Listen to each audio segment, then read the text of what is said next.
आप सब मेरे ऑनलाइन बहन भाइयों को एक बार फिर से जय मसीह की। परमेश्वर के अनुग्रह और दया से फिर हमको मिलने का मौका मिला, इसके लिए धन्यवाद करेंगे प्रभु का। आइए हम छोटी सी प्रार्थना करेंगे। धन्यवाद है महान और सामर्थी परमेश्वर, तू दयालु है, तू कृपालु है, तू शांति का राजा है, तू करुणामय है, तू अनुग्रहकारी परमेश्वर है प्रभु, विलंब से क्रोध करने वाला प्रभु, तू सदा अपनी दया और करुणा हम पर करने वाला प्रभु। ओ हम किसी भी हालात में हो प्रभु जी, तू हाथ बढ़ाकर हमको थाम लेता है मेरे राजा। ओ प्रभु, आज इस ऑनलाइन में मेरे राजा जितने बहन भाई प्रभु इस प्रार्थना को सुने प्रभु जी, उन सबको चंगाई देना प्रभु जी, उनके कष्टों को दूर करना प्रभु जी।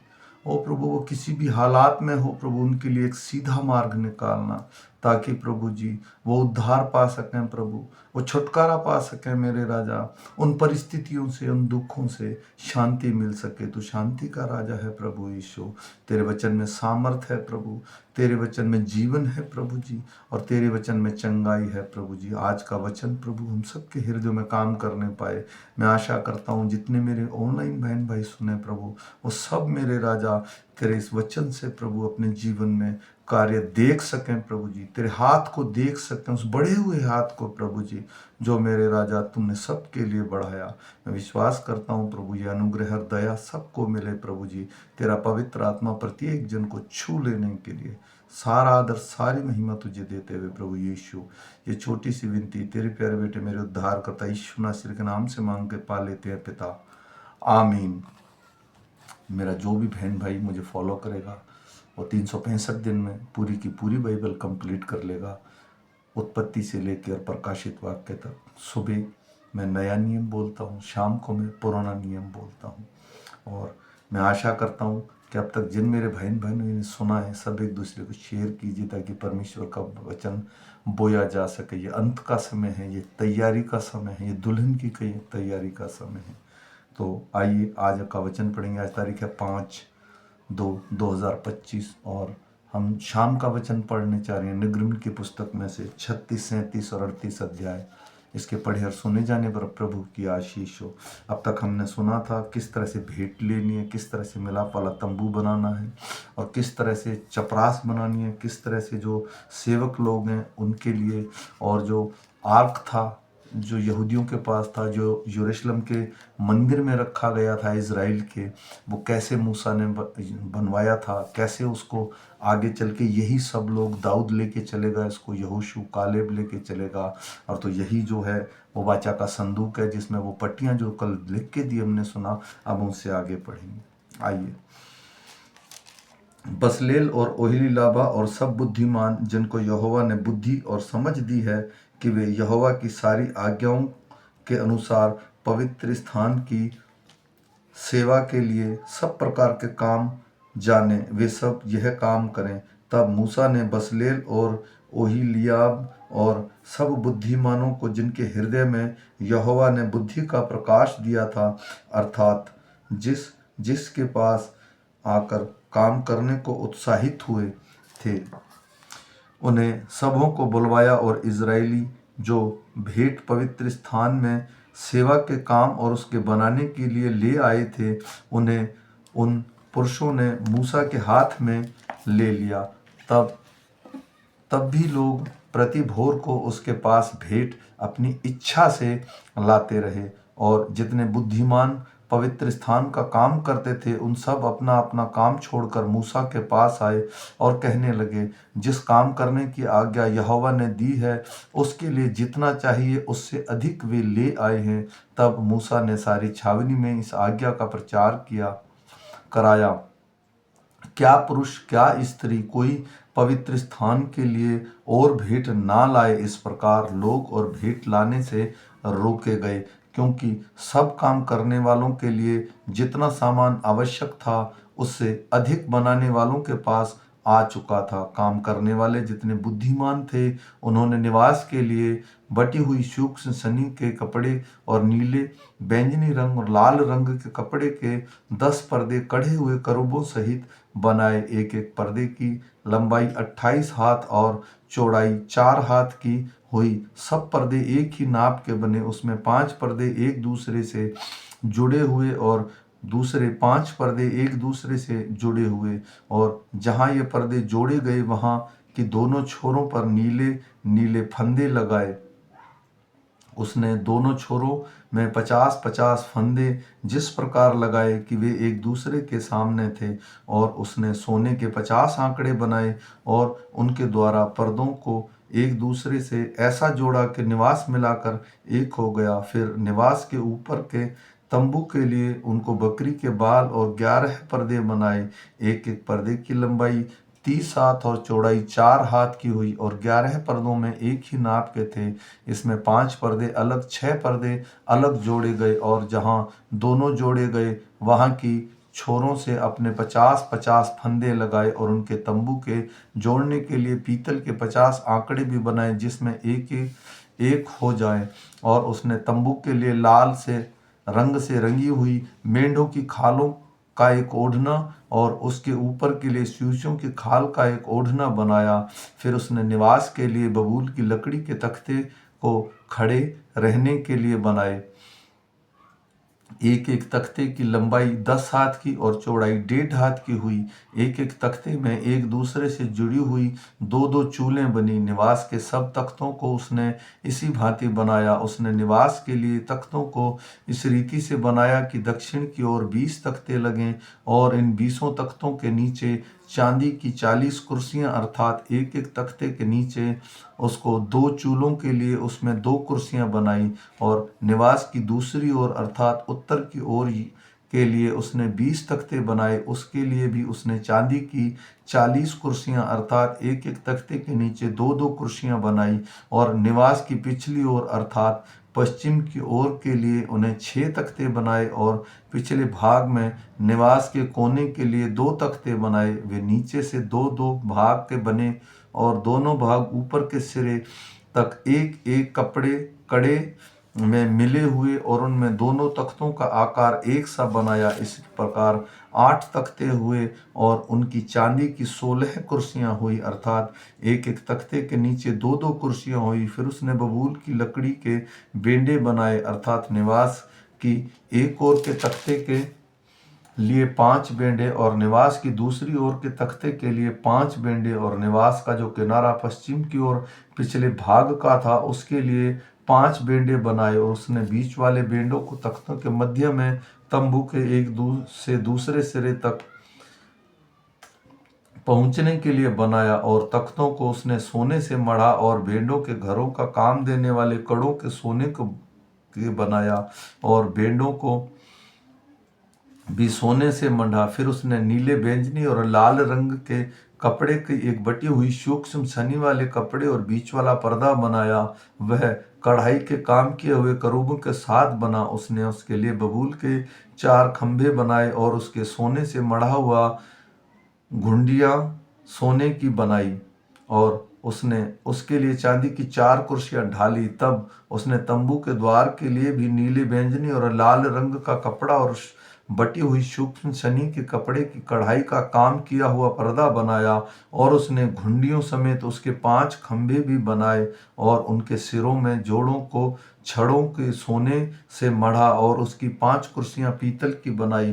फिर बसलेल के बबूल के लकड़ी का संदूक बनाया। उसकी लंबाई 2.5 हाथ और चौड़ाई 1.5 हाथ, और उसकी ऊंचाई 1.5 हाथ की थी। और उसके भीतर बाहर चोखे सोने से मढ़ा, और उसके चारों ओर सोने की बाड़ बनाई। और उसके चारों पायों पर लगाने उसने सोने के 4 कड़े ढाले, 2 कड़ों को एक और 2 कड़ों को दूसरी ओर लिए हुए। फिर उसने बबूल के डंडे बनाए, और उसने सोने से मढ़ा, और उसको संदूक के दोनों ओरों के कड़ों में डाला कि वे उसके बल संदूक उठाया जाए। फिर उसने चोखे सोने से प्रायश्चित वाले ढकने को बनाया, और उसकी लंबाई 2.5 हाथ और चौड़ाई 1.5 हाथ की थी। और उसने सोना गढ़कर 2 करूब प्रायश्चित के ढकने के दोनों सिरों पर बनाए, और एक करूब एक सिरे और दूसरा करूब दूसरे सिरे पर बना, और उनको प्रायश्चित के ढकने के साथ एक ही टुकड़े पर दोनों सिरों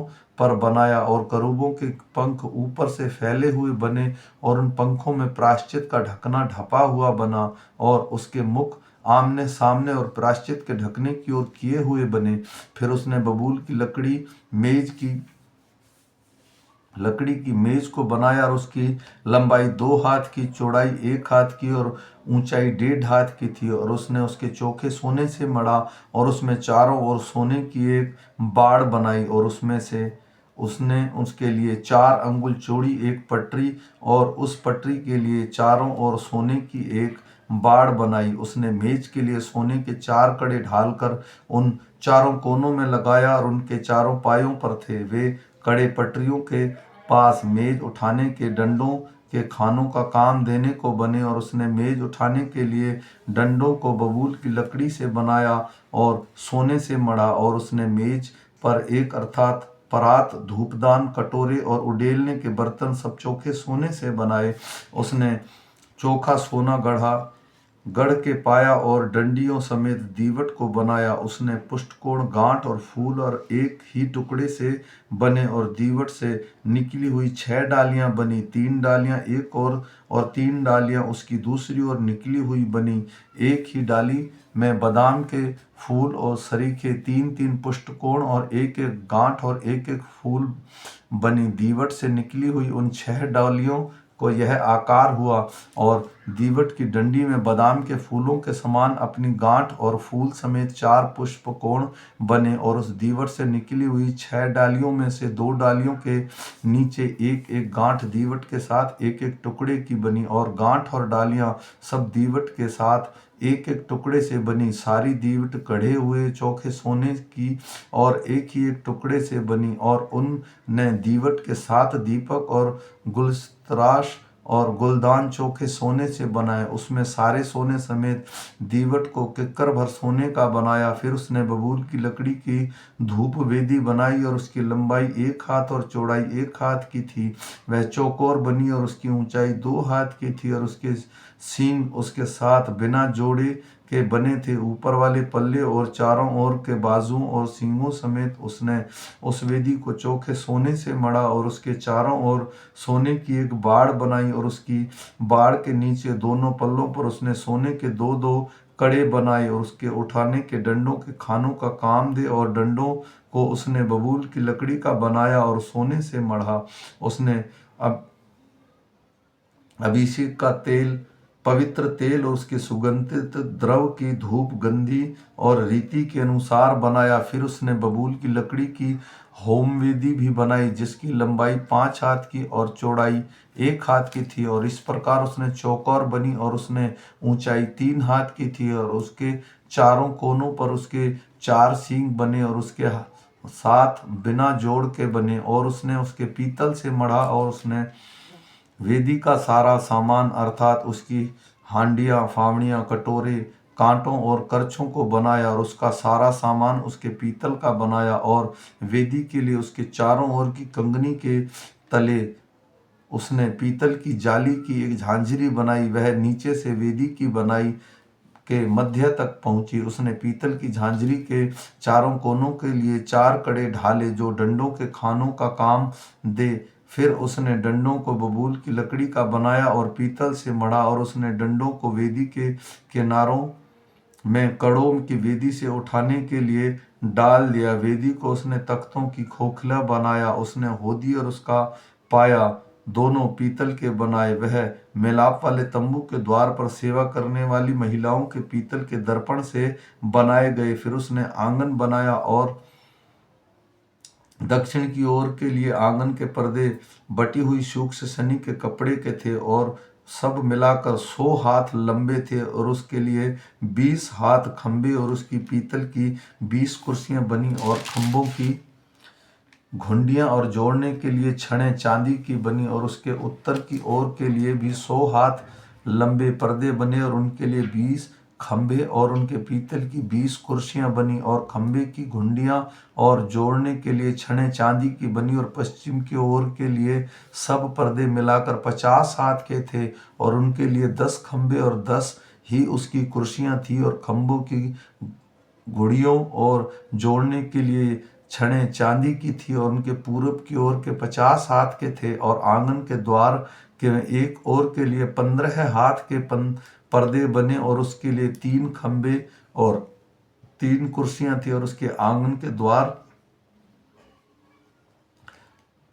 दूसरी ओर भी वैसा ही बना था और आंगन के दरवाजे इधर उधर 15-15 हाथ के पर्दे थे और उनके लिए 3 खंबे और उसके लिए इतनी कुर्सियां भी थी। आंगन के चारों ओर सब पर्दे सूक्ष्म सनी के बटी हुई सनी के कपड़े के बने हुए थे और खंभों की कुर्सियां पीतल की और घुंडियां और उसकी छड़ें चांदी की बनी और उसके सिरे चांदी से मढ़े गए और आंगन के सब खंभे चांदी की छड़ों से जड़े गए थे। आंगन के द्वार के पर्दों पर बेल बूटे का काम किया हुआ था और वह नीले बैंगनी और लाल रंग के कपड़े की सूक्ष्म सनी बटी हुई कपड़े से बनी थी और उसकी लंबाई 20 हाथ की थी और उसकी ऊंचाई आंगन की कनात की चौड़ाई के समान 5 हाथ की बनी थी और उसके लिए 4 खंभे और खंभों की 4 कुर्सियां पीतल की बनी और उसकी घुंडियां चांदी की बनी और उसके सिरे चांदी से मढ़े गए और उसकी छड़ें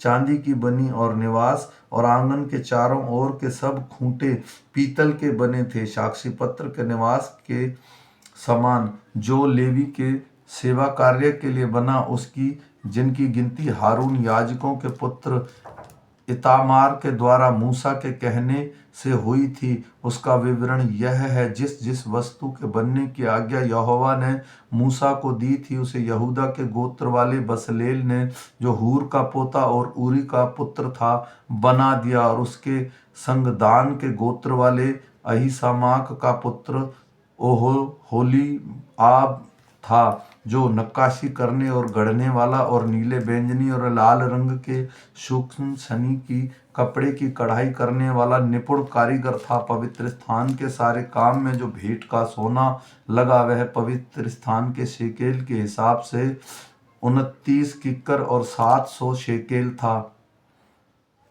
और मंडली के गिने हुए लोगों की भेंट की चांदी की पवित्र स्थान शेकेल के हिसाब से 100 किक्कर और 1775 शेकेल थी, अर्थात जितने 20 वर्ष के और उससे अधिक आयु के गिने गए थे वे 6,03,550 पुरुष थे और एक एक जन की ओर से पवित्र स्थान के शेकेल के अनुसार आधा शेकेल जो एक बेका होता है मिला और वह 100 किक्कर चांदी पवित्र स्थान और बीच वाले पर्दे दोनों की कुर्सियों को ढालने में लग गई। 100 कीकर से 100 कुर्सियां बनी और एक एक कुर्सी एक एक कीकर की बनी और 1775 शेकेल जो बच गए उसके खंभों की घुंडियां बनाई गई और खंभों की चोटियां मढ़ी हुई उनकी छड़ें भी बनाई गई और भेंट का पीतल 70 किक्कर 2500 शेकेल था और उसमें मिलाप वाले तंबू के द्वार की कुर्सियां और पीतल की वेदी, पीतल की झांझरी और वेदी का सारा सामान और आंगन के चारों ओर की कुर्सियां और उनके द्वारों की कुर्सियां और निवास की और आंगन के चारों ओर के खूंटे भी बनाए गए। आमीन। मेरे भाई बहनों, ये जितना भी आज बताया गया है ये सब पवित्र स्थान, जैसे आंगन था, जैसे बीच वाला पर्दा था, एक पवित्र स्थान होता था, एक बाहरी आंगन होता था, एक परम पवित्र स्थान होता था। जो मिलाप वाला तंबू बनाया मूसा ने, जो वाचा का जो पट्टियां मूसा ऊपर से लेके आया था परमेश्वर के, उसको रखने के लिए जो वाचा का संदूक बनाया गया, जिसे आर्क और भी ऑफ द गवर्नेंट भी कहते हैं लोग इंग्लिश में, और तो उसको बनाया गया। तो यहाँ से उसकी शुरुआत होती है। बाद में यही वाचा का संदूक लेकर दाऊद नाचा था, जिस मिकेल उसकी पत्नी ने उसके विषय में कहा था। यही वाचा का संदूक था जो कंटिन्यू यहोवा उनके संग उनसे बातें करता था। इसी पर जो भेंट चढ़ाई जाती थी बाद में, यहाँ से ये शुरू होता है। तो आज हमने सीखा कि ये परमेश्वर ने जो भी मूसा को स्वर्ग में दिखाया और जिस तरह का मेल मिलाप वाला तंबू बनाया गया, वाचा का संदूक बनाया गया, तो उसके विषय में सारी चीज़ें और जिसको परमेश्वर ने उसमें नियुक्त किया और बुद्धि दी, जैसे बसलेल था और दूसरा पुरुष था, उन दोनों को इसलिए रखा गया ताकि वो ठीक से बना पाए। तो मैं आशा करता हूँ कि हम सब समझ गए होंगे। आज अभी तक जो वर्णन हो रहा था, जो मूसा ने बनवाया, ये वाचा का संदूक बन रहा था, मेल मिलाप वाला तंबू। तो इसलिए मैं आशा करता हूँ फिर मिलेंगे हम सुबह के वचन के साथ। और ये सबको शेयर कीजिए ताकि हम समझ पाएँ। पूरी की पूरी बाइबल 31 दिसंबर को हम पूरा कर लेंगे। सबको जय मसीह।